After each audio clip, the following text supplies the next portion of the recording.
What's up, guys? Today I am here with the Greek Freak, one of the greatest advanced players of all time, Astamatitos. How are you, Asta? Hello, thanks for having me on your show. Of, Pretty good, man. Pretty good. of course. So, let's jump right into these questions. How did you get into competitive Pokemon? Do you want the short story or the long story? Somewhere in between. Right. Well, I played Pokemon throughout like my primary school days, that kind of stuff. But like competitive Pokemon, like I found when I was 13, Mhm. it was I used to play a strategy game called Warcraft 3, but I found it too addictive. It was like interfering with my studies. I wanted Mhm. something chill and like browsing through the internet. I managed to find NetBattle. It was the original simulator, so to speak. Mhm. So joined that. I assembled my typical ho ho ho team. I got destroyed by some guy using Belitram Linun, and kind of like got captured by that kind of like the amount of like the potential that like learning competitive like Mhm. is you're able to achieve. So kind of rolled with it. Yeah, And this is when Advance is the current generation of OU, correct? I was 13 years old, so that's oh god, that's 14 years ago. So Yeah, yeah. so a while ago. This is when Gen 3 was just OU. So, you've come a long way since getting swept by Belly Drum Linoon. So, how did you become established as a top player, both back then and now? Because when you came back a couple of years ago, then people knew who you were and what you were capable of. So, how did it start off rising through the Mm. ranks that first time around? I'd say so. When I joined NetBattle, it was sort of like in its dying days. It was like I I joined around the time of like the last Smogon tour, so I didn't really get the chance to play because I was a noob back then. So my way of rising like into like prominence was via joining like a community called ATQ. It was like Fierce Clan, Mm-hmm. and it was predominantly battle based. So it was like no bullshit. Just like if you're good, you're gonna rise through the ranks. So if you ever wanted a promotion, you had to like challenge like in a trial of combat like someone that was ahead of you. So I rose through the ranks, became an administrator of like the community, and kind of became known there. Other than that, I'd say because NetBattle existed at the same time. You also had Shoddy, and I used to ladder there all the time. So I kind of became known in both of those realms because I'd occasionally top the ladder there, but at the same time I'd be one of the leading figures of like the main community in NetBattle. So Mm-hmm. I remember ATQ got a lot of buzz when talking about the old days of Advance. I remember hearing stories about it from guys like G80 and Husk and M Dragon. So besides Fear, who else was in there with you? so you might know Dexy. He was like one of the original ones. We had Really? Yeah, so Cool. also Dexy, his friend Heyo was like one of my closest friends. Um, spoke Me and Dexy tried to got, get him to return recently, but he just ignored our messages. Mm-hmm. Taylor, which you might know, he played in the first few SPLs, if I recall correctly. Mm-hmm. One of the better ADVers too. Um, not many other people like your viewers might know. There was a guy called Maniac Lyrasis. Maniacally racist? What a He great was name. like a Or global maniacally mod in racist, sorry. Yeah, he was like a global moderator in Smogon. Mm-hmm. Used to be one of the originals too. Um, hmm. Yeah, I'm not sure if I say any more names, if they're gonna be familiar to your viewers. Mm-hmm. But it was an elite group of players, is what I'm led to understand. Yeah, it was sort of like that. It's like back when clans were a thing, and we just wanted to have like a bit more fun with like clan wars and that kind of stuff. So it Mm-hmm. was And speaking of shoddy, then people who go through the old days of Smogan, then they'll see in Rate My Teams, then people who peak the ladder will see screenshots with names like M Dragon, Pandamaxis, and Goofball, and Earthworm, and Loki, and whoever else. But they'll also see your name quite a bit. So you laddered pretty high on Shoddy at the time when it was at its most competitive. Yeah, so first week when Shoddy came out, I was second on the ladder. Earthworm was first. That's when I first became acquainted with Earthworm. So it was kind of like it was an open field, right? So like everyone did net battle, and then you got like the new generation coming out. So everyone's like rushing to make their name on it. So it was pretty enjoyable, I'd say, Shoddy. The only aspects of it I didn't like was just like the constant, oh, let's just try Manaphy on the ladder now, or let's just try Gobafet now. It just like kind of like ruined the experience. So like you'd have like these broken elements that would just ruin it for you. So like when Latios and other Deoxys Speed and other things like that were being tested, then well, Deoxys Speed was OU. I'm sorry. So and Latios was just tested. But yeah, I get what you mean. Not a fan of those kinds of things running around. Yeah, it wasn't a DPP like you'd know it, I guess. It was just, it was just like, let's just try this new toy month after month. And like, at some point, it kind of became a bit repetitive for me. It's like when can I finally take it serious? Yeah, Garchomp and whatnot. Mm-hmm. So if the viewers are interested in seeing something really old, Smogan used to have this webzine called The Smog, which you can just find by Googling The Smog Smogan. And in the first issue, well, in every issue there was a featured Rate My Team. And in the very first one, then it was Asta's RMT that was used. And that team, I bet I can recall it from memory. The idea, it was based around Lunar Dance Cresselia, and it was based around the idea, as you can see, then you can't see it on my screen, so I'm not pulling it up. But it was based around Lunar Dance Cresselia making it impossible for teams to counter DD Titar and SD Lucario more than twice. And so it was like Scarf Jirachi, Titar, Lucario, Cresselia, then Bold Suicune, and Swords Dance Gliscor. And it was chosen because it was so unique. I mean, Lunar Dance Cresselia barely exists, but it was really, really good. First of all, you remember the team better than I do. Nice. Second of Nice. all, it was the first documented Lunar Dance Cresselia used in just serious team, because before it was either it's just the move, the signature move Cresselia gets, but no one really got to use it. It was sort of because when you have Garchomp around, you just stick to the Ice Beam set. Maybe some people did like Psycho Shift with like the Burn Orb or whatever, just to like burns. But when you have Garchomp around, you never really thought about Lunar Dance. And then you have like that meta game, like Garchomp gets banned, you get a new meta game, but no one's really explored Cresselia again. So I came with like Lunar Dance Cresselia, like no one's seen it before. So it became like one of the popular teams.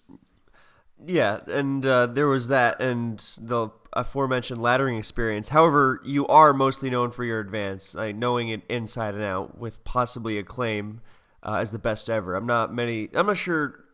Sorry, let me rephrase that. Not many people would dispute you at least being up there, if anyone. But then you kind of took a break, and then you came back a couple years ago. So tell us about, well, not really the break, because that's personal, but like the process of coming back and getting integrated into Pokemon again.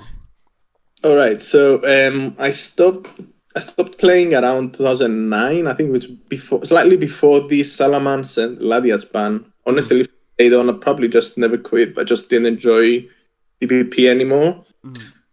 So I came back briefly in 2013 because of a crazy coincidence. Then played for 2 more weeks, and then like fully came back from retirement in 2016. But the reason I came back in 2013 was because while I was on a trip to Athens, Greece, I just out of sheer coincidence I saw Fia just walking by in real life. Like it was the first time I ever saw Fia I obviously knew how it looks from like the forums and everything, but like we saw each other. We're like, hey man, how are you? I was with my then girlfriend. He was with his then girlfriend as well. Like we talked for a bit, and we're like, we should plan a comeback. So we came briefly in like 2013, but then kind of like just kind of fizzled out.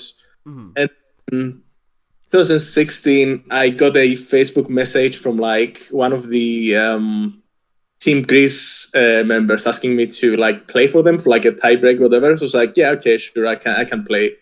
And then that's sort of how it happened. Yeah, I remember in 2013 I was laddering a lot of advance, and you were running around kicking the shit out of people with Tauros, and well, there was a Tauros team, and then there was something else, but I mostly remember the Tauros. All right. Yeah, it must have been. It was like some Taros melodic team, right? Yeah, that sounds like it. I Celebi think I too. also I think I also run like a solo rock team stuff like that. It's just it's just one of those things like you've come back from a long time. You just wanna when you wanna build something fun and just you don't wanna use anything serious. Yeah, it's not as fun when you come back and it's been a couple of years and you're like, all right, let me load up Skarm, Bliss, T-Tar, everything. Yeah, exactly. Yeah. So 2016, ever since then you kind of have shown people, oh, this guy isn't just a fossil. He's not just a relic of the past, but he can and has done incredible things in advance, both in advancing the metagame, pardon the pun. You're really pushing it forward in all sorts of ways, but also with some incredible tournament achievements. But let's start with the metagame thing, because you have a lot of various tricks that are now standard parts of the metagame that can be attributed to you.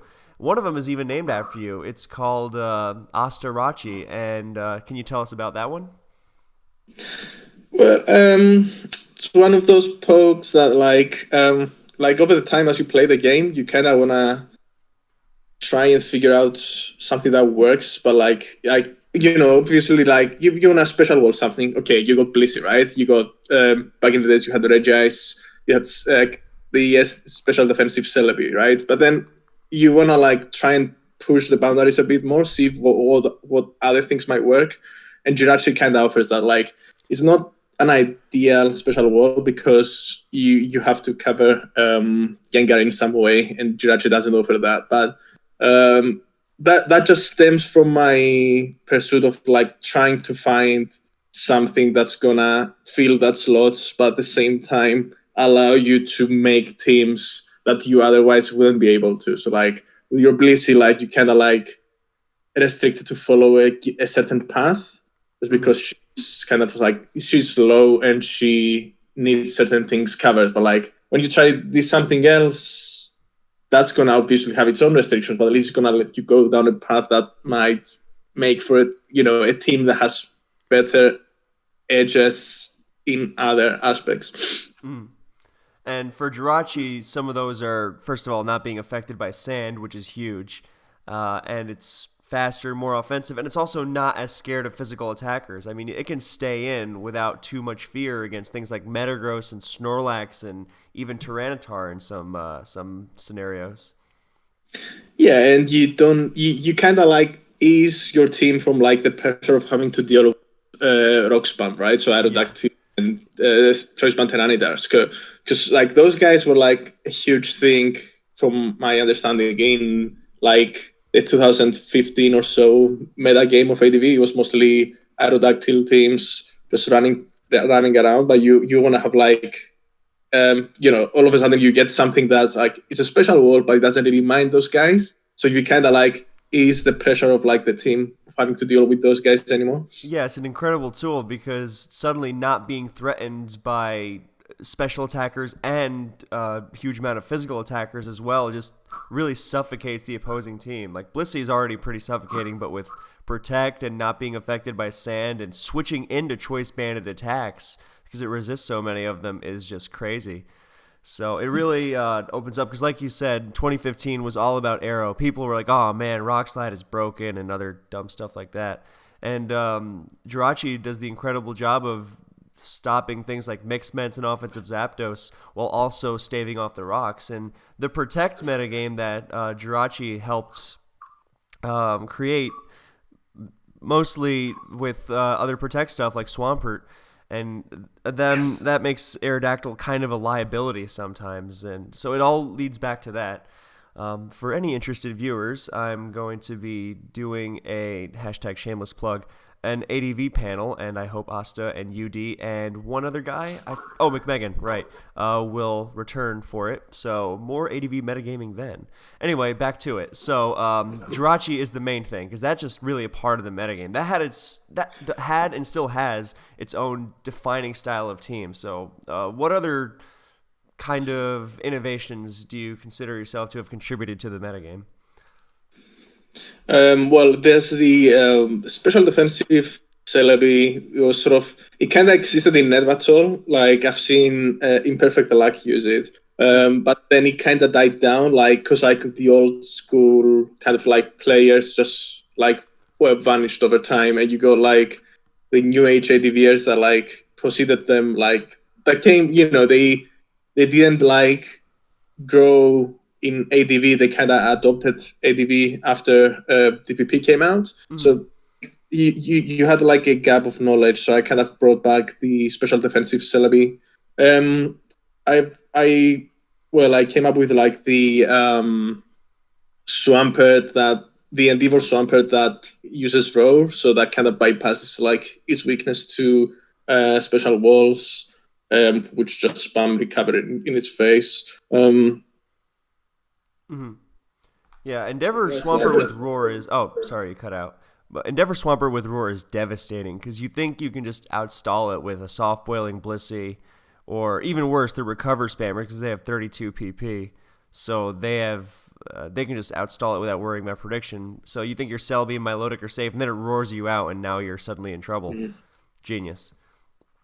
Yeah, there's other minor stuff like just like as like metagame defining. It's mostly just like if you want to have an edge in a particular matchup, you just use that's like the pursuit Metagross, the offensive Crocune, the just like it's more like changes to sets that like just give you an edge in a given game is like as metagame defining because those metagame defining sets are usually hard to find. Mm-hmm, mm-hmm. Especially in such an old metagame, but the fact that you churn out so many, like even the smaller things. I mean, you're not going to revolutionize the metagame overnight on command, but there's so many smaller things as well, which is equally impressive. It's just like when you play this game for so long, like you eventually get a knack for what's gonna work. Like you see a team and you're like, yep, that's gonna work. Mm-hmm, mm-hmm. All right, so moving on. So we'll get more into the specifics of the accomplishments later, but for now, let's have a little fun and go into your favorite competitive Pokemon memories, because a common saying is come for the game, stay for the people. And the people and the experience is brought about by tournaments and laddering or whatnot. It can be anything, but those are why we stick around. So some of those. Yeah, I agree. So my favorite competitive Pokemon experience, ironically, it wasn't played in a simulator, but it was on a Link Battle. Yes, a Link Battle, so you know. Oh, I know.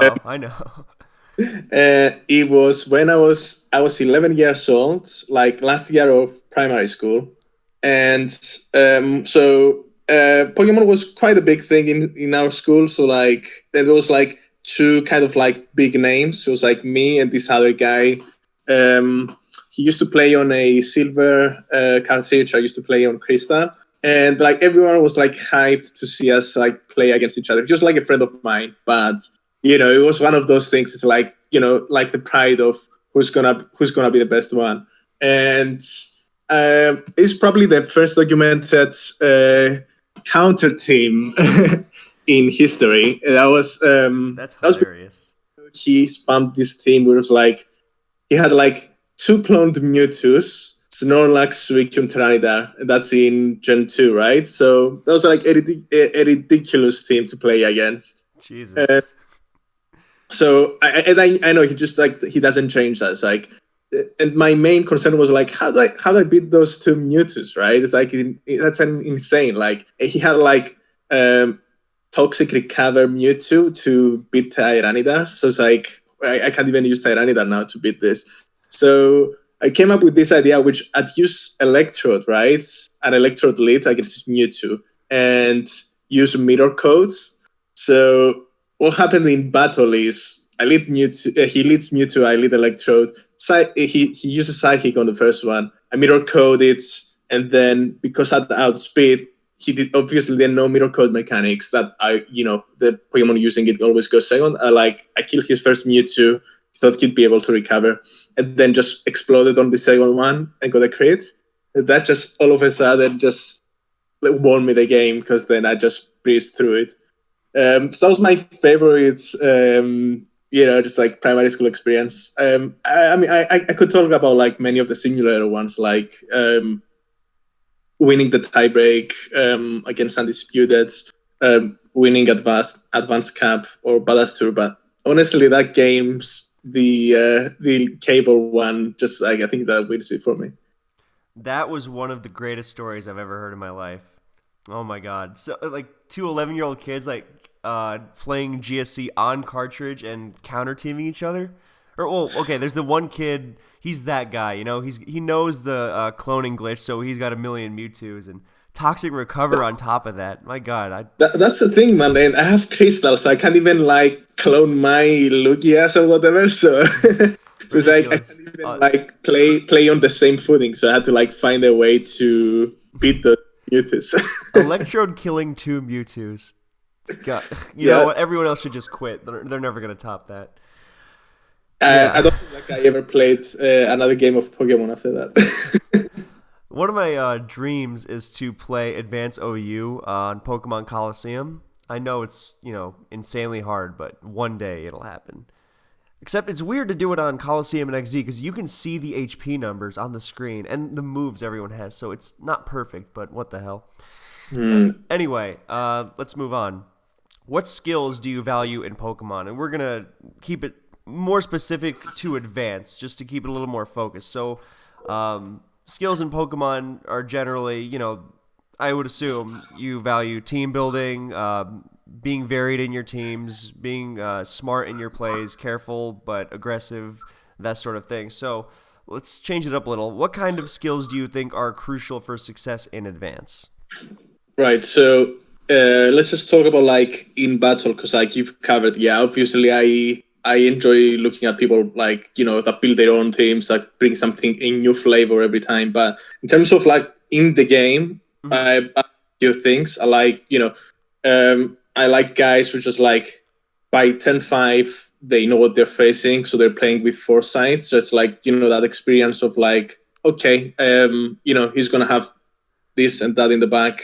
So I'm just going to, just try to adjust my place in a way that's going to account for it. So that kind of like foresight. I like people who play more calculated. So obviously it's nice getting every risky play right, but at the same time, quite often people don't need to risk that much, especially in ADV when there's not much power creep. Finally, I like people who like they know when to play aggressive and when to be composed. So like they can switch gears and just keep their opponents guessing. Mm-hmm. What are some crucial elements of ADV team building that you think people should keep in mind? Because a lot of people want to jump into the generation, and while some are content with just jacking other teams forever because, hey, it works, there are also some that want to make their own stuff, and sometimes they don't know where to start, and they know the basics of, well, Tyranitar's good and Swampert's good, and I need to check to this, that, and the other thing, but what do you think is crucial for them to keep in mind? Crucial metagame elements, or how to make sure the team flows correctly, that kind of thing. Okay, so for a newcomer, right? So I have a specific example in mind. So it's like a guy called Watchhawk. I don't know if you've seen him on like the ADV Discord. He's the one who always spams baton pass on the ladder, yeah. Yeah, like well, he's sort of like okay. He doesn't only use it, pass, but like he's just like a specific example. He's like newcomer that's just started. It's like had the same questions. How do I start building teams? I'd honestly best way is to get into the tier is just go to like known like pre-made teams like the linear team dump and just use those until you figure out what works. Because how are you gonna make a team when you don't even know the metagame, so what works and what doesn't? So I think experience is pretty important in this tier. But obviously, as you keep playing the game, then you start generating ideas. So maybe, what if I had this instead of that, or maybe if I just had another poke there, maybe that kind of thing. So yeah, obviously the tier's established, so you can use those resources to get started, but then you can move on, and that's sort of like how I saw this guy I just mentioned progress as well. Because like I just pointed him towards like Linear's team dump, and like I've seen him make progress by just like constantly playing, figuring out what works, and then finally he started making his own optimizations as he went on. Mm-hmm, mm-hmm. So it's really just a matter of getting acquainted with the metagame, and then as you progress forward and become more acquainted with what works and why it works, then you can sort of get to that point where you're putting together your own stuff. And you're putting it together with a purpose in mind. You know that, let me invent a stupid example. You know that Heracross baits in Salamence, so it's going to weaken it. And Heracross also baits Dugtrio, meaning you can kill it with your own Dugtrio, and by virtue of baiting Dugtrio and weakening Salamence, then it can open the doors for a offensive Celebi sweep. Yeah, exactly. It's something that you might not know when you're like a newcomer, but like you can see sort of like those start figuring out, maybe that's one way to set up another thing there than just seeing Salamence as the complete wall to your Heracross. Exactly.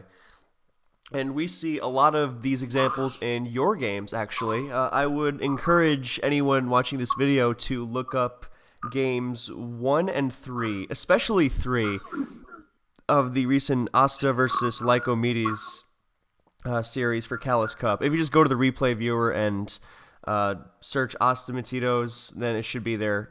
Depending on when you're watching this, then it might not be the first result, but if you just search a little bit, it's 3 games right next to each other, and I would advise watching those, because the first one, and especially the third one, again, I can't emphasize enough how clinical they are, and moves that I was watching, and I was like, I don't know if he made the right move there, and then the next thing happens, I'm like, all right, well, there was that foresight, both in the team builder, knowing that he would get into such a situation, and having the tool to play around it, and both in battle actually executing and setting that idea up. An example of the opposite would be if your offense team is weak to Dugtrio and you're like, all right, well, I'm just going to set up my DD Salamence after Dugtrio kills something, but if you haven't made sure that the Mence checks are dead, then it's not going to get anywhere. And what I'm describing in this Asta versus Lyco series is kind of the opposite of that, especially with the Suicune, but we'll see that later. All right, next question. What are some of your favorite teams throughout history? Now, we have these ready in the handy-dandy team builder. Now, so if you're just listening, then you should look at the screen now. All right, so which one do you want to start with? I've got main net battle team, 2016 team, for UD versus Linear, and the current favorite. Honestly, let's just go with... let's go chronologically. Yeah, okay. So with the net battle team, yeah. So that one was... I made that one in 2008, which was during the time I was juggling between both Gen 4 and Gen 3. So it was like I made this... So I lost a big tournament game to a guy called Marek. Mm-hmm. Yeah. The Pokemon Online people might know him as, I think it was like Ashton Jones or something like that. Ashton Michaels? Yeah, I remember. That's a bit like... He used to ladder with crazy teams in black and white. That guy was my arch nemesis in Net Battle. He was like the guy that you... Like, I'd just log in, play him three games, right? And like whoever lost at best of 3 would be like salty for the rest of the day, just because we kind of hated each other, but like we respected each other's game. So it's kind of how it went. So I lost to that guy, and I was like, okay, I need to make some new teams, and that kind of like you can see the Gen 4 influence on that. So I have like the Suicide Lead, Skarmory, and then it's just a bunch of heavy hitters that set up Tyranitar, really. So like a very simple concept, but that kind of like became my new main team that I just spammed in Net Battle. We have any examples of like tournament success or anything? Well, I guess there weren't as many major tournaments in the net battle era, so that wouldn't really be the fairest point of reference. But anything you can think of. Well, I used that in it was like because Smogon left Net Battle around 2007, sorry. The only major tournaments were the ATQ based ones. So I spammed this like throughout like the ATQ global tournaments and the ATQ supremacy tournaments. But honestly, I don't remember any serious tournament games with it. It's just like my favorite Net Battle team that I used back then. It's really old school. You can see with the bold rest sleep talk Regice with seismic toss on top of that for Raikou. For Raikou and Jinx, yeah. That's amazing. That's some really old stuff. Back when Arrow only used HP flying, when HP bug did not exist. Yeah, I'm a fan of this.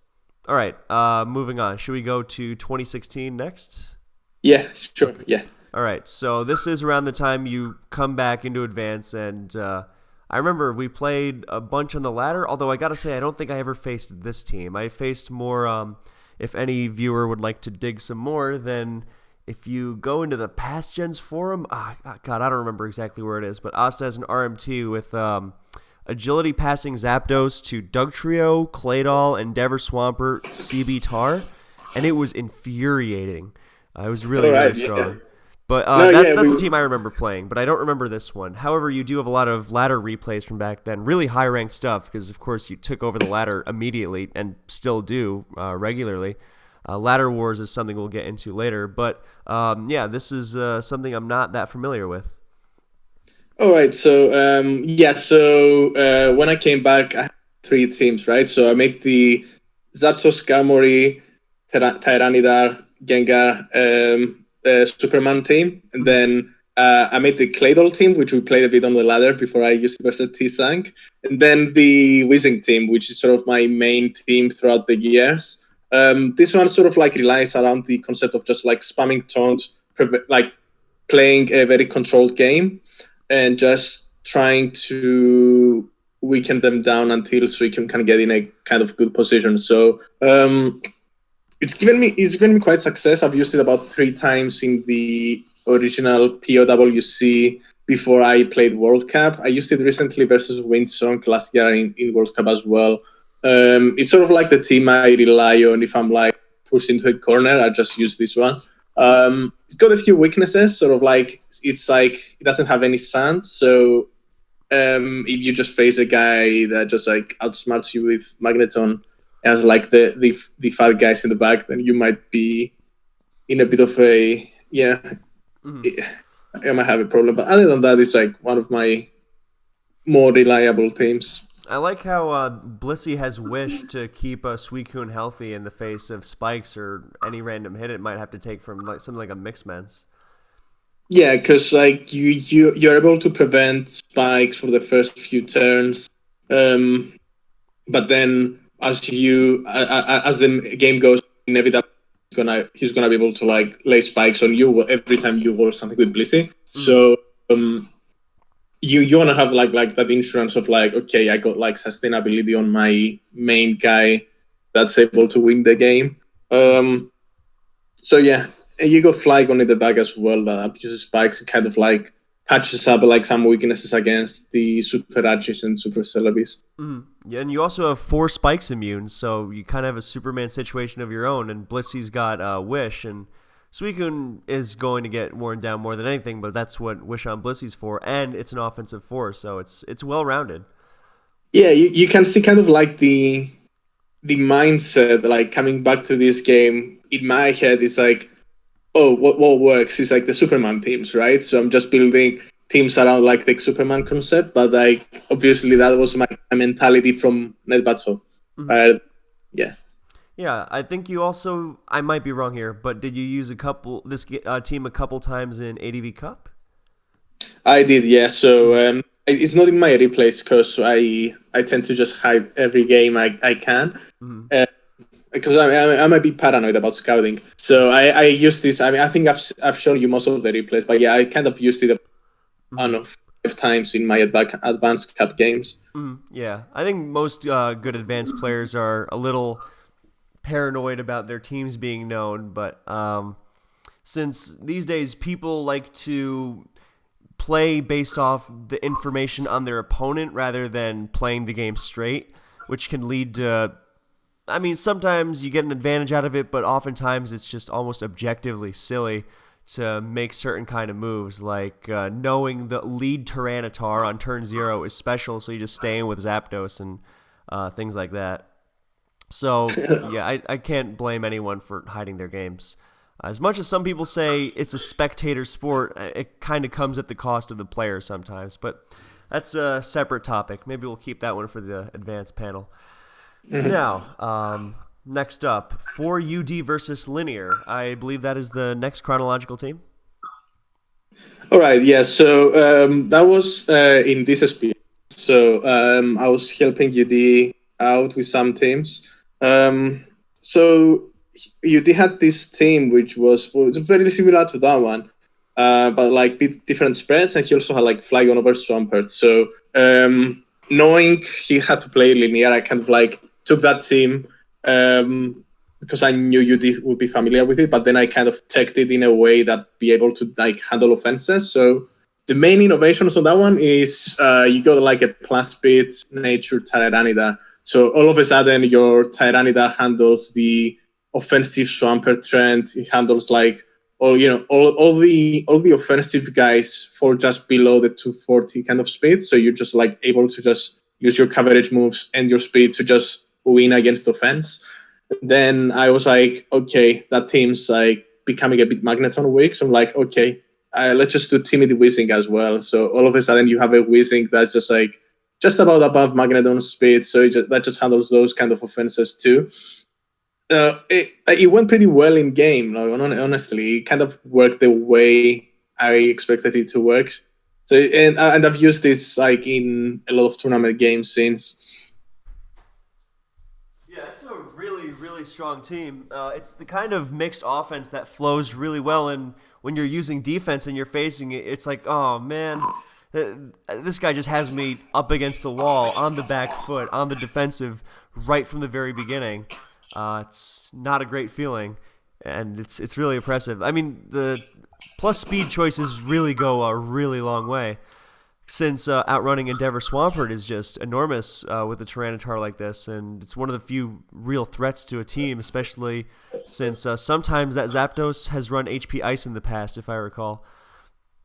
Yeah, so it used to be HP Ice, Zapdos, and a substitute Liege Metagross. I've kind of like been playing around with those two sets for a bit, depending on who I'm playing, what I expect, and like if I've lost to something recently, I might just like, oh whatever, I just change that move. But yeah, other than that, usually constant. Yeah, this is a kind of ideal, first of all, picture of the metagame, and just an ideal kind of offensive team in general, because it's great against other offense. I mean, you've got your wall breaking options, you've got your utility booms that can be used offensively or defensively. You've got Zapdos, which is the most terrifying thing ever. I mean, it's I've been asked like why don't you just like Gengar over Levy Poison type? It's exactly the same immunities, but like the people like don't realize like Weezing's like the one of the best melodic baits in the game, and like whereas Gengar's usually gonna face Blissey, right, or pursue Tyranitar. So you're gonna have like you're gonna have like that's what I meant by like having experience, like knowing what faces what, and like that's when you're gonna be able to like build new teams. It's like okay, so I need a guy that's gonna do this and that, but also oh, if I face my Melodic, then I just got my Whizzing. That's like number one bait, destroys it, and then all of a sudden my Tyranitar and my Metagross can function again. So yeah, that's the reasoning behind Whizzing over like Gengar. I think that's a great example of what we were talking about earlier, and it's one of the reasons why this team functions so incredibly well against pretty much everything. This is the kind of team, I mean, yeah, I'm not saying it's perfect against the whole metagame. That team just doesn't exist, but it's so overall solid that you're never going to have a really terrible matchup, and that's the kind of team you strive to make. Of course, I mean, if it's all you ever use, then some people are going to change their stuff up, and they might start bringing ridiculous stuff like Starmie on top of Moltres and other stuff that you can't usually use because it has terrible defensive synergy. And even the most offensive teams in Advance have great defensive synergy because you aren't going to be able to outspeed everything. Whereas in like later gens, like DPP is a great example, like super heavy offense teams, they rely on just setting up and blowing everything apart with something like Gyarados and T-Tar. And because they know they're going to be faster than stuff, so they don't have to worry about that plan to pivot around Aerodactyl or whatnot. So I think it's a really great example. It's got all the right tools to win in just about every matchup if you're familiar with the tier. And I think that's a good thing. I think rewarding familiarity with the tier and encouraging people to really get into it and understand its intricacies is nothing but positive. So, moving on to team current favorite. Now, if you went and looked up those replays of Asta versus Lycomedes, this is the team that Asta used in games 1 and 3, and it was just astonishing. So tell us about this team. Right, so I made this for the ladder suspect kind of games. So I didn't want to use something just like Stolish and Fat, because then all of a sudden you're just exposing yourself more to like the button pass teams that were getting spammed on the ladder. Mm-hmm. So I was like, okay, I want something that's offensive. So I just made this one. This one's like, so I chose that Metagross spread mainly so that I get my chip damage on like Lead Zapdos, which usually likes to stay in status or just hit Metagross. That spread ensures that I'm never gonna be to hit KOs, so allows me to get my Rock Slide in, and then I can just double out, go to my Suicune, or just like get a boom or something that's coming in. So that's sort of like it takes advantage of like how much Lead Zapdos is seeing usage these days, and just like it nerfs it from turn 1 and allows my 2 waters to function better. Besides that, you get the offensive Suicune, which is sort of like a set I've like rediscovered recently, just because it's so good at breaking down the TSS teams, which were also getting spammed on the ladder, but also like mostly in tour games too. The idea is, just like you have so much special attack investment that Skarmory, if switching in, might just get absolutely blown back by a Sleep Talk. Swampert there is just to like set up the Suicune, really, because they really have the same counters. So you have Devour just setting that up. And in case I ever face a defensive Suicune, that Swampert's good to have, because my Suicune's never be able to go through that. Mm-hmm.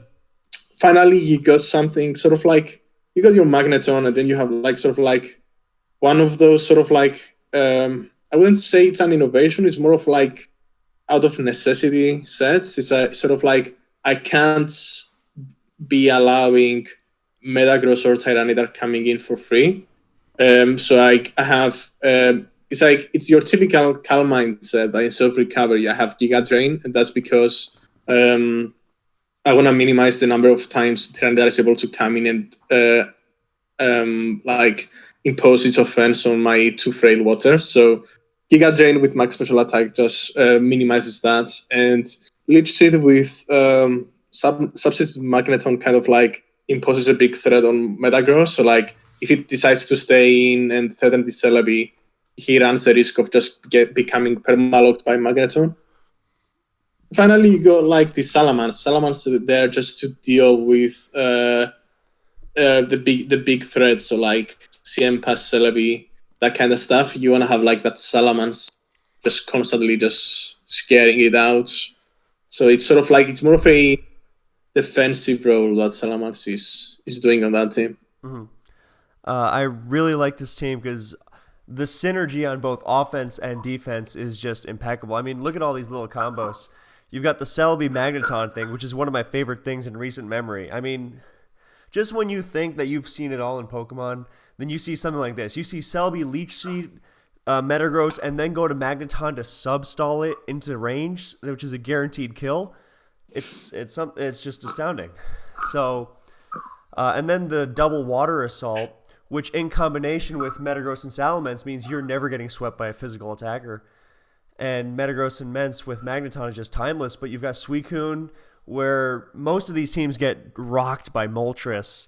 Then it's just layers of synergy upon synergy, offensively and defensively, and it just makes these kind of teams tick, and I really love it. So I would highly recommend, if you haven't already, check out those replays to see this team in action. So, all right, we're going to move on. Now, what are some of your favorite tournament battles throughout history? All right. Let's see. I'd say I have quite a few. Mm-hmm. I like playing Advanced Cup games against both Tricking and Ojama. So let's start with the Tricking one because it was earlier. Sure. Yeah. All right. So that was I think I played game 2-1, and it was a pretty tight game because I was facing a mixed men's, and my team was pretty weak to it. So I was like, throughout the game, I was like trying to figure out an exit to it, and in the end, I ended up just outstalling it with like my Celebi. I remember just like staying in on the Fire Blast and just spamming recover just because there was no way out. Mm-hmm. But it's sort of like, one of those games where like constantly under pressure, but then you're somehow able to make it through. So that was enjoyable in that. And because it was a game 2 with me in a 0-1 deficit as well. So that one was pretty big. Then you have the game 1 against Ojama in the finals. And in that game, it's sort of like, it was a bit back and forth. Like, I missed a big Hydro Pump. He missed a few other things. But then in the end, it came down to me being forced to like use my last Pokemon Swampert against his last Pokemon Snorlax. And at that point, he's confident he can, rest his Snorlax back to full. But then I revealed the Focus Punch, which is like the offensive Swampert set, which wasn't that much of a thing before. Sorry, for the replay, is that was that June 10th or June 16th? Just give me 1 sec. Sorry. It was the I think it must have been the June 10th. Okay, all right. Yeah, Zapdos versus Swampert Lead? Yeah. Okay, all right. So, Fori's setting up spikes and, getting killed, and he's running one of his classic Ojama teams, the Trapper, Spinner, Pursuit with the slow, bulky setup guy. And you're just, like, protecting spikes at all costs. I mean, and this is, like, more other stuff you're not going to see an ADV novice build. Or even more experienced ADV players for the most part either. I mean, Swampert Lead, Fori, Jirachi kind of stuff with the fast Tyranitar for Metagross. I mean, this kind of sounds like a stupid question because, describe your process. How do you build teams when it's usually different for every single one? But what is at least like one example of you putting together these unorthodox combinations of Pokemon, and sometimes not even combinations of Pokemon as much as just unorthodox things like Swampert Lead? What leads to it? Is it just out of necessity for what you're trying to do? So usually I'll go. Usually I have a few things in mind that I want to cover. Then I'll just go on an established team and think, okay, if I change that, then I'll be able to get an advantage here or there. And then sort of I go through that process of min-maxing my weaknesses based on what I expect. But at the same time, I'm using a more like a true, a known kind of like good core. So like those weaknesses won't be like, you know, super exemplified. So in this case, I'm like, okay, so I want to use my Astarachi kind of like core team, but at the same time, I want Fortress because it won't be as weak to Zapdos Lead or Magneton, so I can get spikes in earlier. Mm-hmm. So how do I do that? Like, okay, so you obviously from like the traditional build, you had your Jirachi, you have your Persuader already, and then you're like, okay, but that's a bit Moltres weak, so I might just use Suicune, and then you're also like, okay, so but that's still a bit too digital weak, so I'm gonna do the offensive Swampert now. So again, it's two offensive waters, so like on its own, each one won't be able to cover as many threats as you want, but then you obviously overlap those defenses, so all of a sudden you're able to get something functioning. Mm-hmm. Honestly, the reason I let Swampert there was because Ojama likes to lead Zapdos versus me, so I don't ever get my spikes in early. So just going for it just turn to kind of like covers that toxic and it lets me get a spike in versus Zapdos. He obviously had the Magneton there, so that got me, but Mm-hmm. I mean, Magneton and a spinner. So, but yeah, the logic is sound, and the earlier Astarachi thing was perfect here because you've got the two waters. So Zapdos is going to get kind of lame, but Jirachi not only checks it and things like Mixments, while not being super prone to physical attackers like a Blissey might, but it's also got Wish to keep the two waters healthy. This is like textbook, picture perfect, every cliche you can think of how it's supposed to work and how it did work. yeah. All right, so we've got a second game versus Ojama here, and this was which one? This was for World Cup? That was for World Cup. That was a week later. Yeah. Mm-hmm. Yeah, so we've got Flygon versus Metagross Lead. When banned Metagross and Tyranitar seemed like the only leads, then every once in a while, not nearly as commonly now, then you see a Flygon lead and scaring it out. And what some people, usually Dexet loved to do this. He loved to go Pursuit Tar on the first turn if he was facing a Tyranitar and just catch the Gengar. But that's not what we're seeing here. We're seeing something different with Magneton catching Mag for your own Skarmory, and from there it's just utter domination. And you've got Vaporeon and Snorlax. These are not your usual TSS, Toxic Spike Sand teams. They're not your usual suspects on these teams. So what's the idea? It's not really ideal walling as much as setting up more offense, if I'm reading it right. Yeah, it's sort of like it's like one of those like Scar Mag teams, right? So they were, you made your original 2017, 2016, 2017, and it's sort of like it's around that concept, right? So like I wanted to use a Snorlax team this time, but sort of like I didn't like how like the Snorlax kind of like opened you up to like special attackers. So whereas the traditional Snorlax teams have like Suicune and the rest, I wanted like a Wish support on it, so I did Vaporeon, and then it's sort of like the team kind of like builds itself from there. I used a Timid Magneton just to have like more protection over like my Skarmory, just because just the moment Skarmory goes down in these type of teams, then it just all goes downhill. So as much protection around Skarmory is the better. Mm-hmm. Mm-hmm. And Flygon sort of like I had HP flying on it. Just on the off chance I face a lead Heracross, I have like a just complete kill on it. It's just because otherwise it just destroys me. And Flygon kind of like deters like Metagross from doing damage early, just because I wasn't as strong versus it. Vaporeons are not really great against Metagross. Yeah, I'd like to encourage anyone who listens to this, and the other advanced videos and learning advanced to really take note of this, because this kind of thorough planning, not just for I'm going to counter T-Tar with my Flygon or whatever, but just the whole game plan mapped out, not just against certain Pokemon, but combinations and teams of Pokemon. It's just what I would consider really almost necessary to becoming a really great advanced player. And it's just this is what you look for when you when you try to make these kinds of teams. And it's not just for an opponent because it's not like Ojama is the only person in the world to use Zapdos and Metagross Lead and whatnot. So I mean it can be specialized, but you get the idea that it's going to work. But it's not just that it's going to work against threats, but that it's going to work against the metagame, and you know what you're doing before you get into the battle. You're not figuring it out on the fly.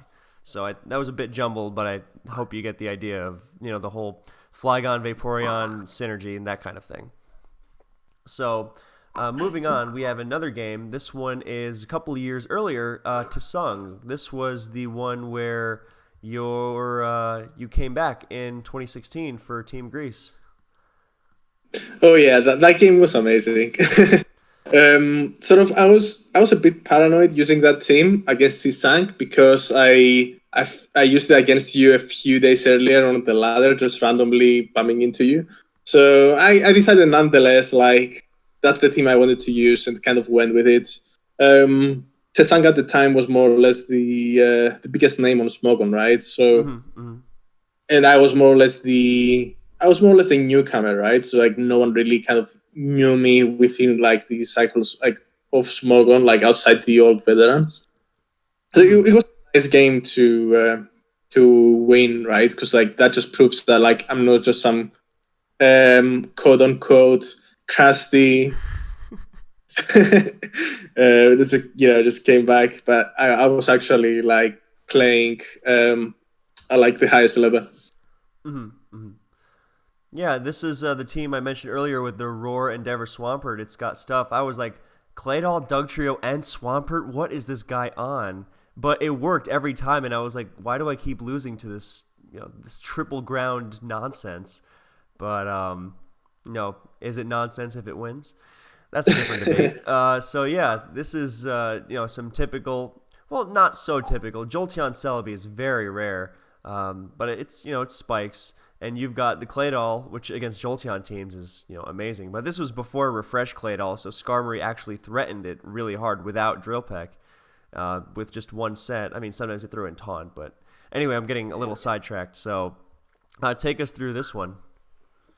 All right, so I got an early advantage mainly because Sang for some reason left his Swampert to roar against my agility Zapdos, and then Tsung proving how strong of a player he was. He more or less started getting read after reads right against me. So he began pushing me into a corner just by incrementally building up his advantage, getting every turn right.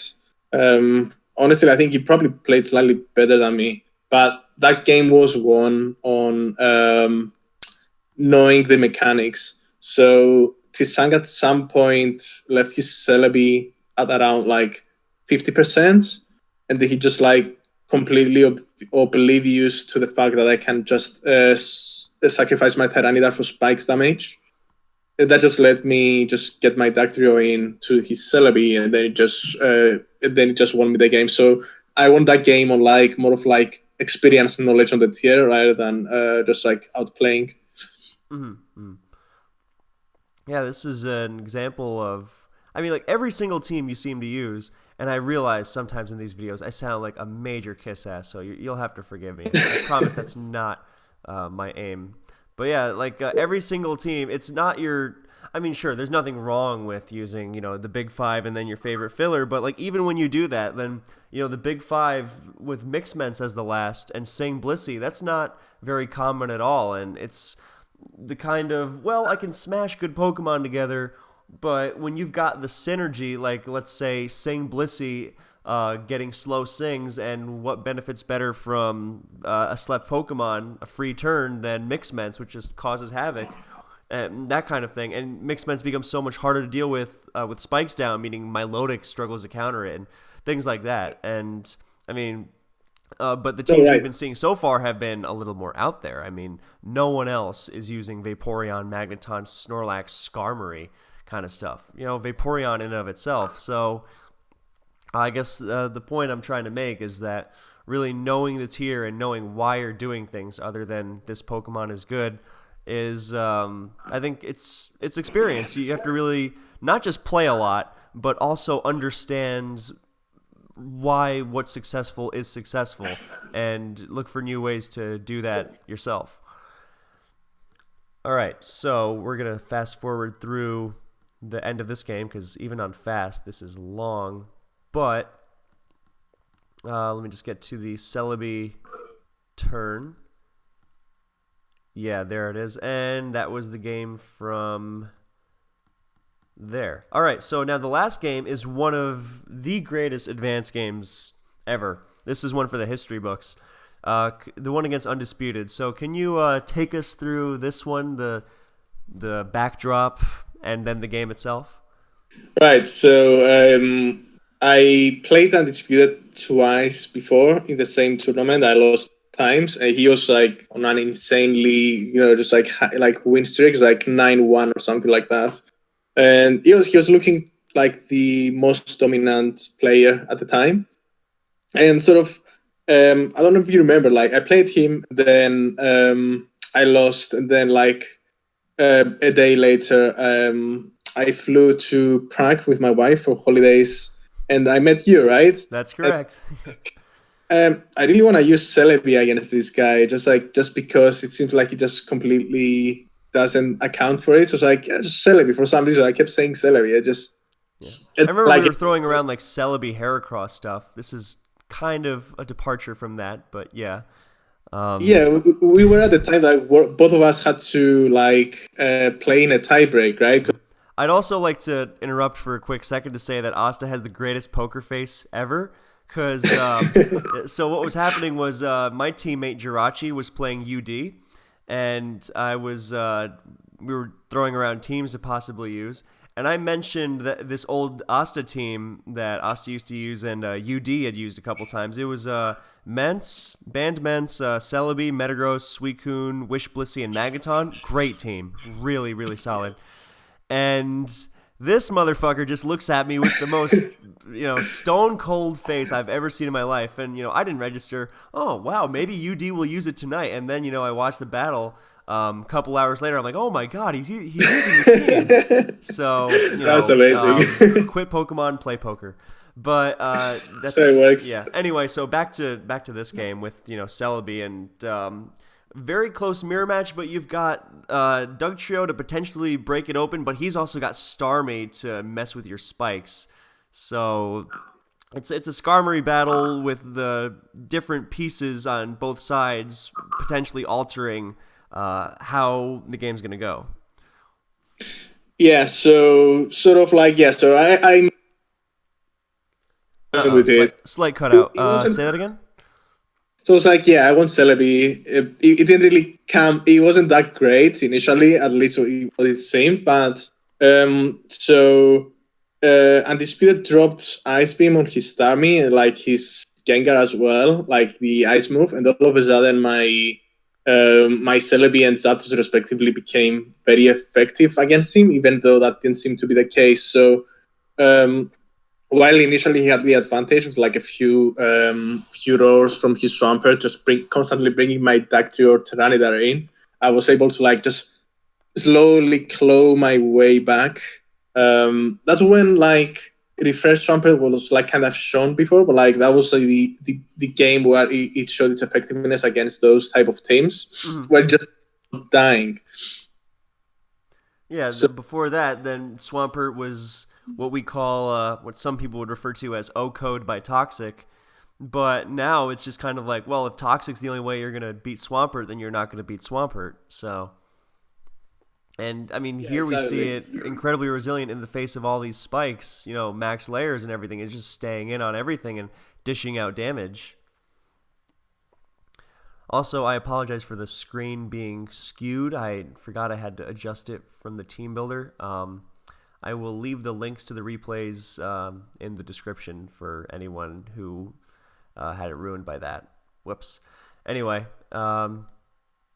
Asta, you still there? Yeah. Sorry, I thought you cut out again.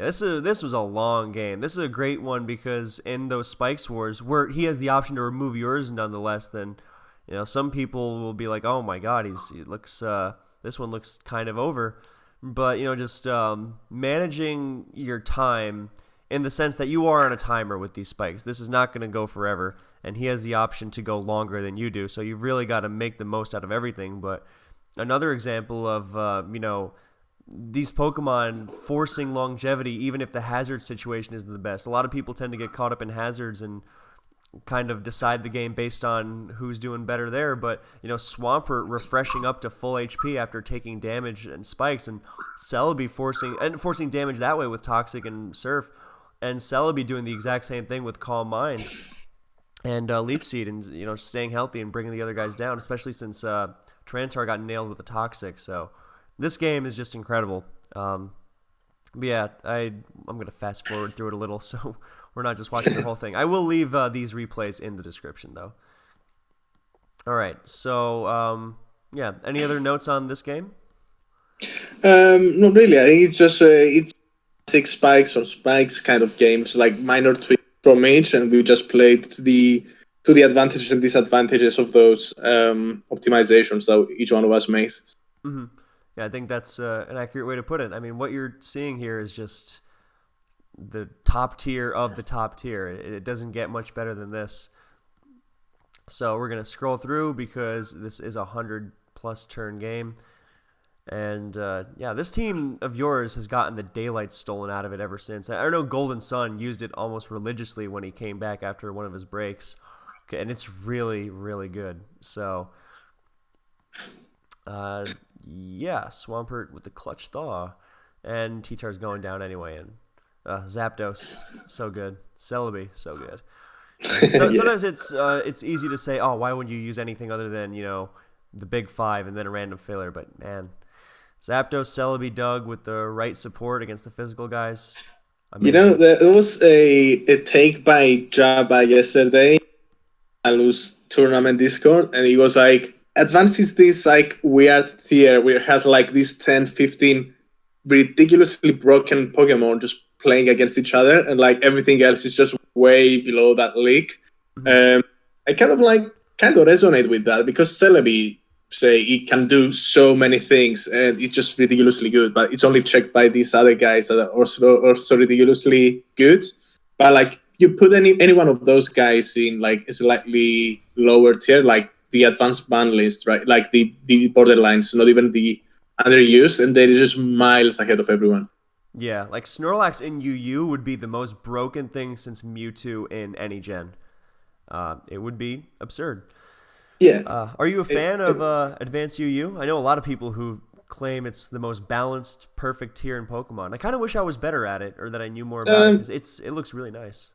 I don't have much experience in it from playing, from like Kangaskhan, that kind of. It just like feel like if it looks alright. I don't have any complaints. I like Advanced NU though. I've tried Advanced NU for like when we first made the English one. And sort of ever since, kind of like just playing on and off against random people. I kind of enjoy that tier. Yeah, the Ugly Swans, for anyone not knowing, has been the team of myself, Asta, UD, Posse G, and Eden's Embrace, or Sunny Oris, depending on which ridiculous name you know him for. And we played in the fun advanced tournament I've hosted for the past 2 years, where it's ADV Ubers, OU, UU, NU, and RS200. Which is before Emerald, so there were only two Pokemon. 200, yeah, it was just, Swampert and Salamence facing every game. No, it was, that was a really fun tournament. Are you familiar with 200? You didn't play in that era, if I recall. No, I came to the battle when it was 8-6, but I did play RS200 quite a bit. All right, so, moving on, who are some of your favorite players throughout history? I'm talking back to 1985 when Advance first started. I'm kidding. I hate people who say that. So, anyone from any period of time. Okay, I mean, let's just take it chronologically then. Like, so in two favorite battlers to see were like Fear and Veteran in Love. Mm-hmm. So I kind of like looked up to his in-game skill, just like him constantly getting all the reads right, just like insanely good at pulling games that just seemed lost. And I also liked Will's creativity, just because, well, I just see new sets from him every time. Sort of like it's sort of like the two aspects that like I try to optimize for myself, just like from like these two. Um, Yeah, I feel like a common thing if you ask anyone from back in that era who were the best. I mean, you get some other answers like Loki, Goofball, G80, Husk, and some others, and IPL and guys like that. But like by far, the most common answer everyone will give you would be Veteran in Love. He was just that guy. And yeah, yeah, do you remember his Charizard Suicune team? I really like that one. I lost to it in fact for a major tournament. Really? Uh, I the game was going pretty well, and then he subs with his like Charizards. I go to like my um Swampert, I think, or like Snorlax or something. And Sunny Day setup, I'm like, I ran my calcs. Okay, I'm good. And he just unleashes Overhit on me. So his moveset was Fire Blast and Overhit. Sunny Day substitutes. And just like the Overhit just gives him the edge to like one hit KO my Swampert or something. Just like I lost the game on the spot. That's Um, crazy. I Yeah. was in a tournament game, game three. Yeah. So yeah, I do remember that team. He had some really cool stuff as well that's not posted. Um, it was for the final advance tournament. It was on the days before Shoddy was gonna be released, and we hosted this major tournament with all the big names of that time to just like commemorate the last advanced kind of like tournament, Hmm. which I laugh ended up winning. That sounds like Vil. I remember if anyone's interested in digging through really old Smogon, they might be able to find his thread on it. It was called Liquid Flame. And that's another Yeah. example of, I mean, we've been talking about how Asta has been innovating out his ass for a million years. And Vil had that kind of offensive, defensive, innovative synergy that you strive for when you make a good team. And with that team, because he's got the Charizard Suicune combo, which he details at length, and Gengar and Doug to facilitate it, and then he's got his Metagross Snorlax duo rounding it out, giving it physical power, handling the big threats of the metagame. Metagross and Snorlax are just awesome together because together they take just about any hit on physical or special side and just blow whatever it is up. So Mm. yeah, all right. So after that initial net battle period, we got Fear and Veteran Love. So after Yeah, that, so moving on, I'd say for like my DPP days, I used to like, just like ladder like all the time, that kind of stuff. Players. I liked M Dragon style from back then. So he had this Yuxi Flygon U-turn spam team. It was like Yuxi the Art Flygon. of U-Turn, yeah, yeah, that one's in the RMT archive for anyone looking to Um, dig. But yeah, so I used to play him a lot, like on the ladder. Like at that point, he made that team and kind of got the edge over me. So I liked his style back then, like his DPP. So I like that from M Dragon. These days in ADV, the people I like watching their games, like I like Linear just because he's bringing new stuff these days. He used to be like more of a guy that just brings more standards, but now he's like figured like his way to like make his own make his own style, I guess. He's pretty calculated, I guess, like from like his chess background. So it's like he's gonna take insane risk, but he's like more calculated than usual. Like he's not gonna be like the guy that always goes for the highest payoff. He's gonna like go with more of a game plan. I like watching your games just because you seem to have this ability to just get every read right every turn. I don't know how you do it. oh, Um, thank you. I wish and that was because true. you are one of the people that like still make their own stuff.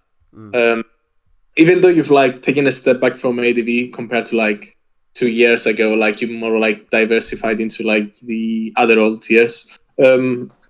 There's the newcomers I like watching. Like I like watching quite a bit. So who was that? I think you cut out for a sec. Oh, Marco P. Oh, Markov. Yeah, yeah. I don't. Yeah, Who the hell knows how to pronounce that guy's name? But yeah, not sure. call him Marco P. That's fine. Yeah, so I like watching ZF's games. Like in some games, I'm like, okay, this guy can play, but in some other games, he's like, yeah, okay, just like he's bringing this fun stuff. But well, when I watch him like play more offensive teams, I enjoy watching his style of play. In terms of other newcomers that like have potential, I want to say there's like a guy called Altina that's like on the ladder. He seems to like just rising. I mentioned the other guy, Warchok, as well. Like you wanna keep an eye on, like the newcomers because these guys have like more time and motivation to do well than like us who been playing for ages. You gotta be open to those guys. Yeah, I'm familiar. All right. Anyone else from the current advanced scene? We've got like a couple years ago. It used to be just like this. I forgot how to pronounce the word I was going to use, so I'm just going to say cluster of like it was like Undisputed, Golden Sun, Dexed, Jabba, and like two other guys like McMegan and whoever else I'm forgetting. But then and it seemed like the tier was going nowhere, and Skarmory was broken, and it was stale. And then you come around, and everything changes, and Advanced just becomes one of the most competitive tiers in SPL every year. Yeah, I think that's like a case of like, okay, me and Fia returned back to the scene, so we started bringing our stuff. And then you have like UD coming back as well, so like an old friend that's like kind of like started like building again. But at the same time, I feel like the scene's grown like for a number of factors. So you had like Kalus like hype up the kind of like the tour scene, so that like helped expand it. So you have like more newcomer seekers to like get their games narrated, that kind of stuff. So I feel like obviously the tournament player base expanded by us returning, but also you had like those other factors that like helped grow Advanced. And I think there was also the realization that it's tier like that it never stops giving, so people just like got more interested in it. Yeah. The Advanced ladder, I think, is by far the best old Gen's ladder. I mean, Gen 2 is okay at the top. Gen 4 is also okay at the top. The others are kind of bleh, but Gen 3 ladder is competitive as hell. Once you climb out of the first 100, 150 points of, just guys just running their in-game teams with Blaziken and not that Blaziken's terrible, but, it's not as good as UD thinks, I don't think. Anyway. It's slightly worse than Camera Up, right? yeah, definitely not as good as Camera Ups. But, yeah, it's once you get past that, then you will play, like, the best Advance has to offer. And I'd kind of actually like to get into that because the Advanced Ladder is so good. I mean, I used to play on it a ton, and sometimes I still venture on it. But like guys like you, McMegan, Undisputed, Linear are on there all the time. I mean, you cannot get better competition.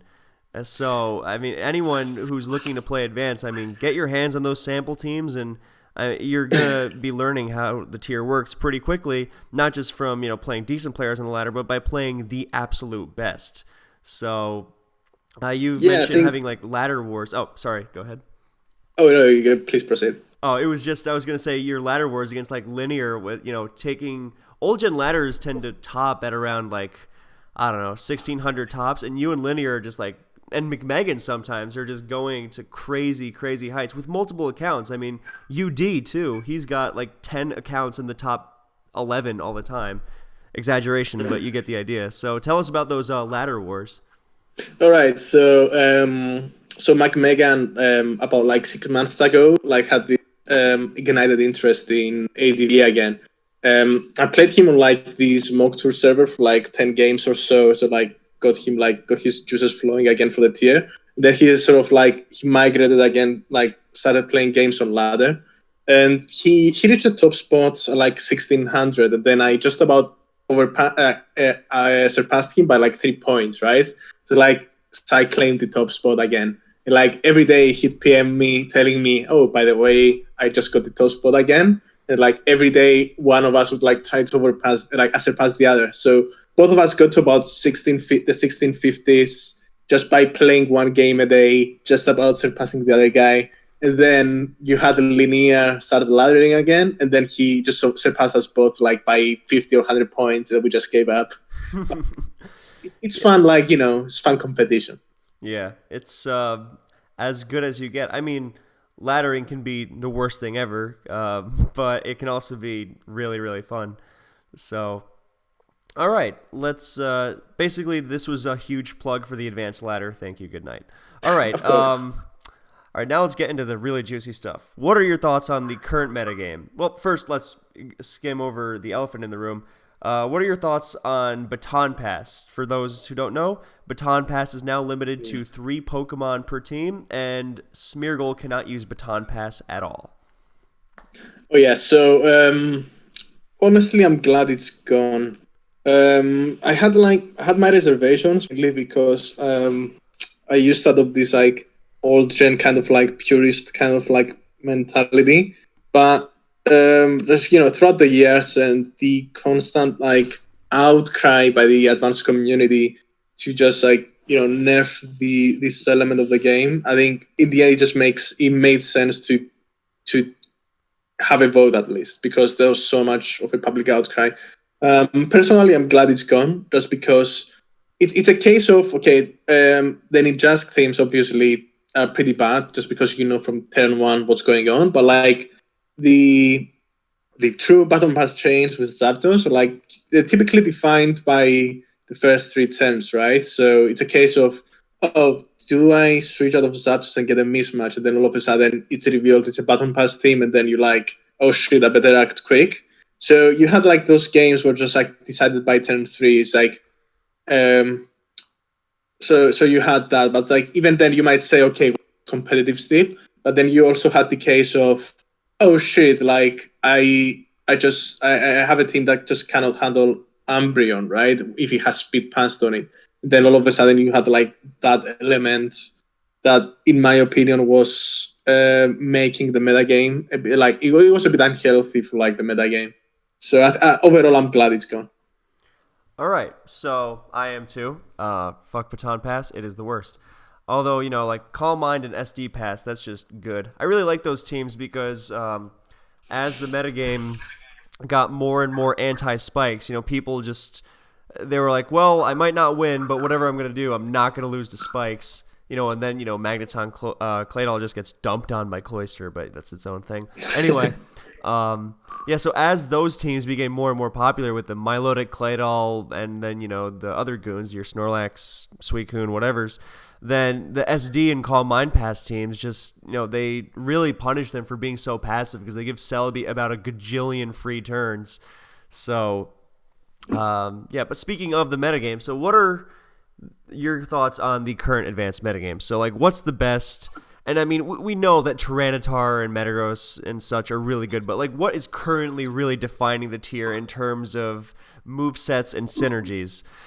And then, if anything's broken, I don't think we're gonna get an answer for that, but I have to say it anyway. What's overrated and what's underrated? So first, what's best? What's really ruling the metagame right now? What strategies? But I want to say that, like, as a whole, I think the metagame scene spot right now.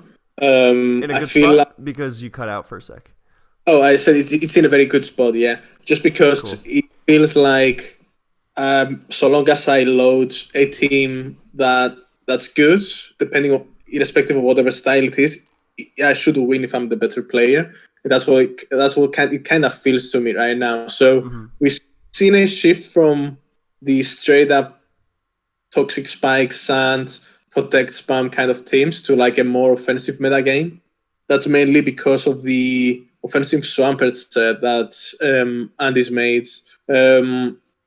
It's sort of like it's kind of forced like those TSS teams to implement like a sort of a solid water kind of like pivot into their course that Mm-hmm. like that's Blissey anymore. Yeah, when Blissey isn't the water resist anymore, then they tend to fall really flat. Yeah, so like that's shifted those teams. Like they've been forced to optimize in other ways. So I mean that's probably why we're seeing a lot of Milotics, to be honest, because it's the best counter for that set, and that sets the face of like the modern ADV, right? So obviously those toxic spikes teams can do other optimizations like having Celebi, but that opens them to Ducture and so on and so forth. And then you get an idea of why I think it's in a good spot, because it feels like you don't have an overpowered style in ADV. It's like, so long as you use something that's good, you're most likely to win if you're the better player. That's what attracts a lot of people to Advance in the first place, that it's so balanced, and you don't feel overwhelmed by things. Yeah, so in terms of like the actual Pokemon, I don't think Gengar's that menacing anymore, because you don't play as much defense, and you like the guys using the offense are more willing to just trade a wisp damage for like some chip on Gengar, and then instantly it's not threatening anymore. So I'd say Gengar's a bit fallen out of favor. Like I'd say it used to be the clear number 2 Pokemon. Now I'd say it's probably between 2 and 3. I think Metagross is ridiculously good as a poke. I've ranked it as 3 in my rankings. Sorry. Bless you. So I think it's still number 3. So yeah. Metagross is still number 3, but say. number 3 is still pretty high. It's higher than a lot of people would have considered. So what makes Metagross so high? So Metagross is this poke that's just pretty much gonna enable everything to function in an offense. So it's just like, if it's a choice about Metagross, it gives you the option to just outright outplay and just eliminate Skarmory, right? And then all of a sudden you just opened a lot of new avenues. So like the way I have it in my mind is like a balanced team is sort of like just more or less balanced against everything, whereas like an offense is like it has a very narrow path towards winning. And Metagross is like, but once you achieve that, like once you take something down, then all of a sudden you're like at a much higher advantage, like with an offense. And Metagross is that guy that enables that. So that's how I view Metagross in my head. So it's would you say it's just about necessary for offense to function? Well, honestly, I think you're just undermining yourself, because why would you not? Yeah. There's just nothing else. Like, you want something that just baits in steals and waters, right? And also quite good. Well, I mean, the alternatives are Regirock, which is bad and slow. Oh, come on, Regirock is awesome, but he's no Metagross. I agree. I mean, okay, so Regirock, it's below Swampert speed, right? So that's already a deficit. So, but okay, it can still explode on the water and like enable some offense. But then you might also just switch on by Celebi, and then all of a sudden, like, I don't care about removing Celebi, right? It's like it's not gonna enable anything. Like the other guys, like Camerapt, which is like just weak to just about everything.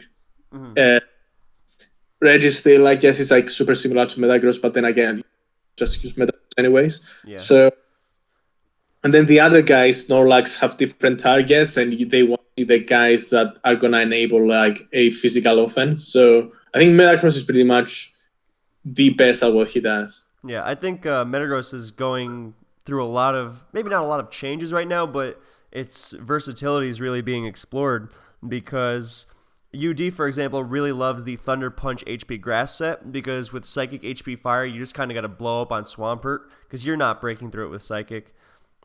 I know it's more for Gengar, but it's still just not going to get you too far, and that can be messy with Protect and switches back to Skarm and Gengar and whatnot. But with Thunder Punch and HP Grass, you're threatening Skarm Bliss really hard. But something recent. Sorry. Oh, I just wanted to say, that's the thing with Metagross, right? Okay, so you've done. It's like, what does that mean? Oh, Zapdos. Sorry, you cut out. Say it again. So you've chosen your coverage, right? Thunder Punch. So all of a sudden, Zapdos is your biggest counter, but that can be turned into its head, because all of a sudden you can explode on Zapdos, and then you just another set of pokes. So yeah, like Gyarados loves Zapdos being killed. Yeah, so like Metagross is that kind of poke that allows you to just play the game to your game plan. It's like he's very good. Yeah, and he's got so many options. I mean, he's got Band. He can sweep himself with Agility, and Agility is also awesome because it means he can't be revenge killed by Dugtrio and Magneton. He's got his mix sets. He fits with Mag great, and because Magneton removes the need to blow through, up Skarmory, so you really get to your target. And the thing I wanted to highlight earlier was you had your specially defensive-ish Rock Slide Metagross, and I wanted to highlight that because recently we saw a game. also in Kalos Cup, where UD had an offensive team, and like most physical offense teams, it was terrorized by Moltres. And that's another reason why the double water thing you use a lot is really good. But it's he had Rock Slide on Metagross and caught it coming in, because usually Metagross these days will just not run that. Like on a Magneton team, it'll run a set that UD also made popular, the Mash, Quake, Boom, Protect for extra lefties. But it's just free Moltres all the live long day. But with Rock Slide, then suddenly Moltres goes from coming in for free and terrorizing you to getting killed. And I think that's a really big one, especially because Zapdos is also such a big Metagross switch in, and when you don't have to hit it with Meteor Mash 4 times or explode on it, then that's just such a huge advantage. It makes such a huge difference. So yeah, sometimes you have to appreciate that with this team, I cannot afford a Zapdos coming in 4 times, right? And at the same time, if I explode my Metagross, then everything else is just getting gold, right? So that's like sort of Rock Slide might seem like it's for Zapdos, but in reality it might be for Swampert, right? Because all of a sudden you're forcing Swampert in with Rock Slide or Metagross. Just no longer pivot. Yeah, it's about structuring your team to a way that Metagross gets to face what it wants to face and take it out. And then having your other Pokemon pick up the pieces accordingly.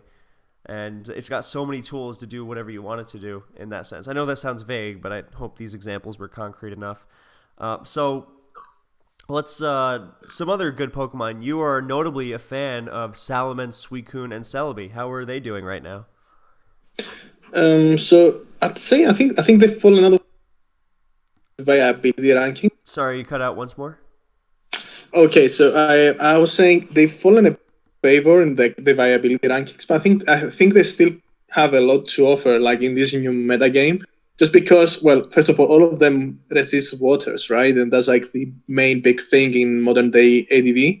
And you have, honestly, I want to say that we've been seeing a bit of a resurgence from Celebi with the CM Pass teams and the recent developments in like the Kalos tournament. It seems like Celebi is sort of like getting its footing back. It's like, okay, it's not the number 4 best Pokemon anymore, but it's still a threat to be considered.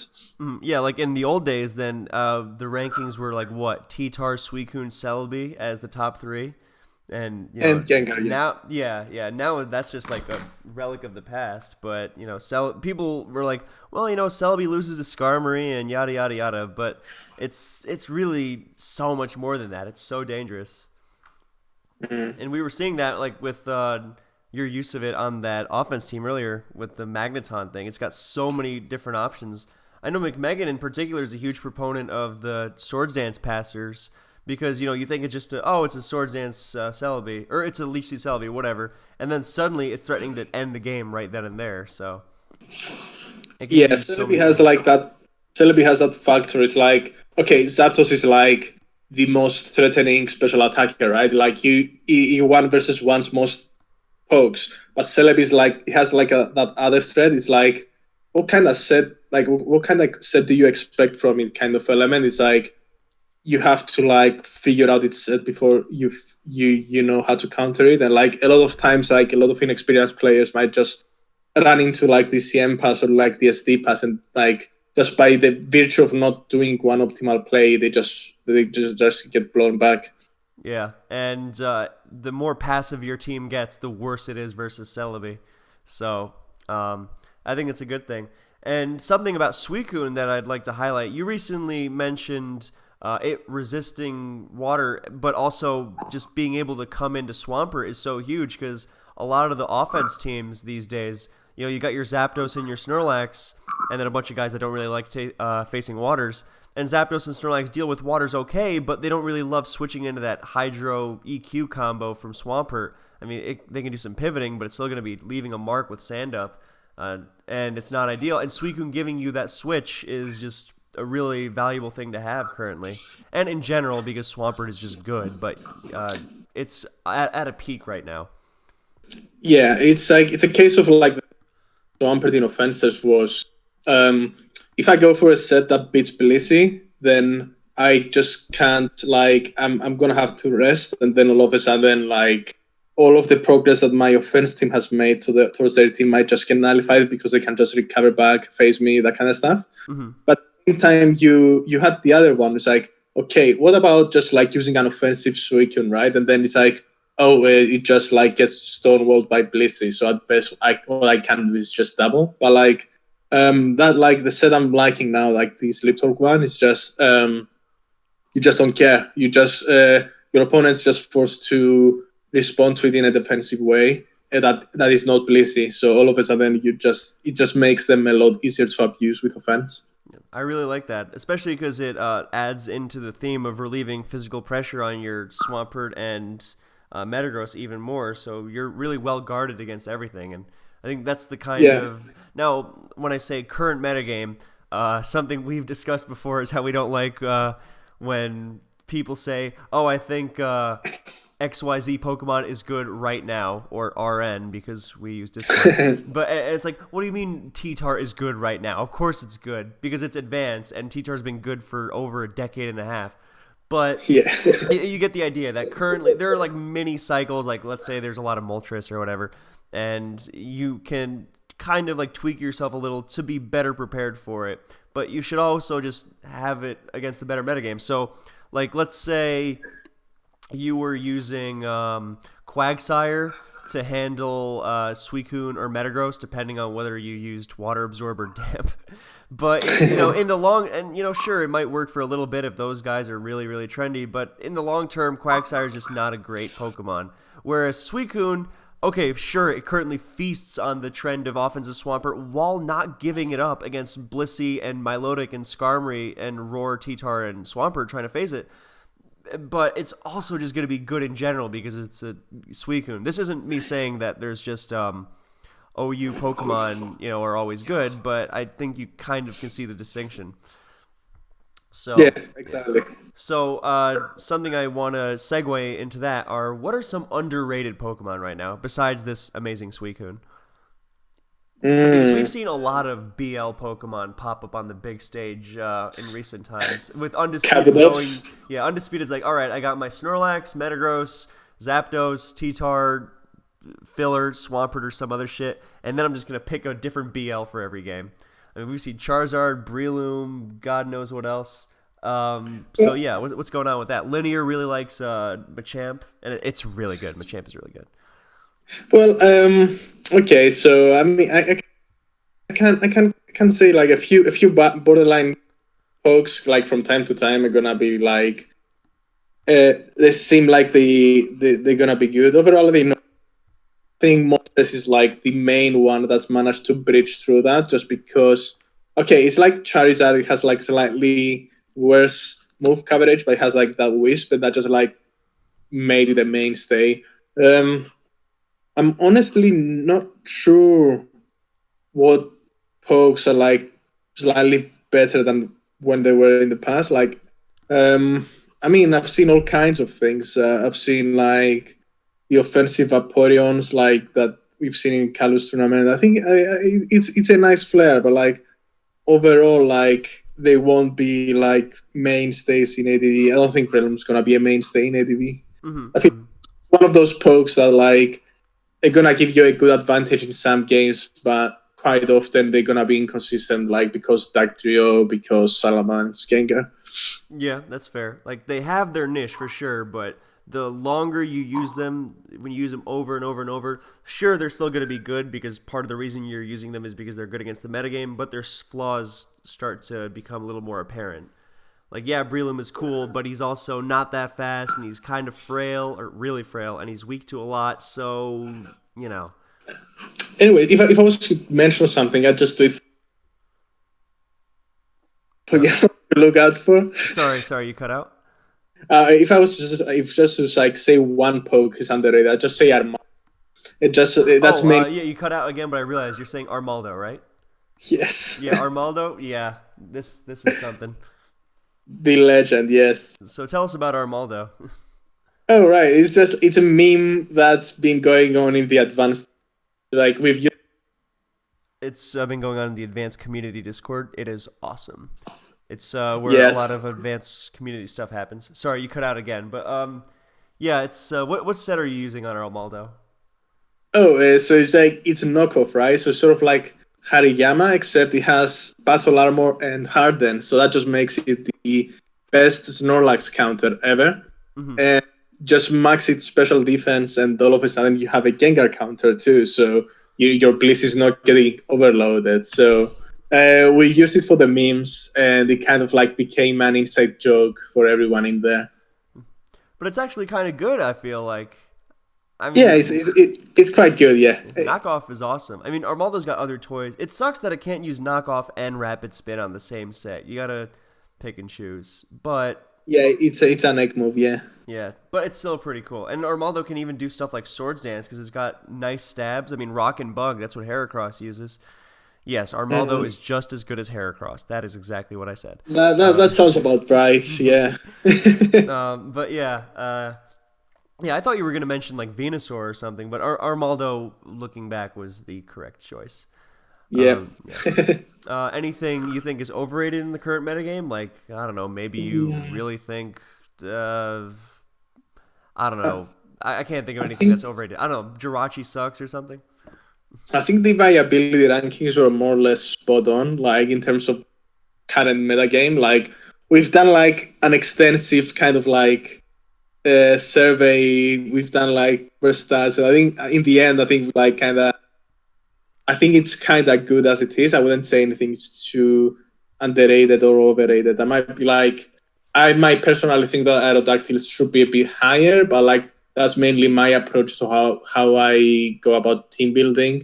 Some other people might just say, no, Aerodactyl is fine where it is. So I think overall, I'd say everything's just about right currently. Mm-hmm. All right, so we are in our closing moments here. So, is there anything else you want to cover in advance, like why Camerupt is actually amazing, or why Camerupt is actually terrible, or why Gardevoir is just waiting to take the metagame by storm? Anything like that? I don't know. I think we won't see any of that. I think it's more. Sorry, one more time. I was gonna say. I think it's mostly that eventually lead to a new set becoming a mainstay. I think that's how ADV works. I don't think we're ever gonna see a new poke bridging into the OUs. Mm. Like, what do you think of the fighting plus Houndoom offense kind of things? Like, a problem I have with a lot of offense is that it just has a lot of trouble translating um, being revenge killed by Dugtrio into a win. And I mean, if Houndoom gets Gengar, then that's fine because it's stronger than T-Tar, so even specially defensive isn't gonna escape. But the just weaknesses just scare me because No, yeah. Dugtrio to me is like one of those things that you just can't be weak to. But No, yeah, it's Dactyl's the type of poke that if you didn't account for it in the builder, then you're just gonna get this. It's sort of like Skarmory in that way. It's mhm. like if you neglect it, then it's just gonna be punishing. It's like Skarmory, Blissey, Dactyls, like those pokes are very centralizing. To answer your question, like how to make those fighter Houndoom alternative pursuiter kind of teams. Mhm. Um, I'd say Houndoom's like not my favorite poke, just because even on its best day, it's gonna get trade 1-for-1 with Gengar. Mhm. If anything, I'd take a book out of the Ace, a paper out of the Ace book, and just use Umbreon or something, just because it's more consistent at doing that. But at the same time, it doesn't like create so many weaknesses in your build. Mhm. Yeah, I've played a couple Umbreons with offense. It is really obnoxious. But I Yeah, mean, it's not great, but it's something. All right. I think we can call it there then. I won't take any more of your time because we've been going for a while. All right. Thank you for being on the show, Asta. If you guys thanks for are, having me. of course, of course. So if you guys are familiar with the early Avengers movies, then Iron Man will return in Avengers 1, which was a piece of shit. I watched it on the plane recently. I hated it. 3 and 4 are just so much better. Anyway, off topic. So Asta will return with other guests for the ADV panel where we just blow your mind with Gen 3 goodness for 6 hours because that's how long I'm planning it. I'm kidding. All right. Thanks, guys, for watching, and I will catch you next time.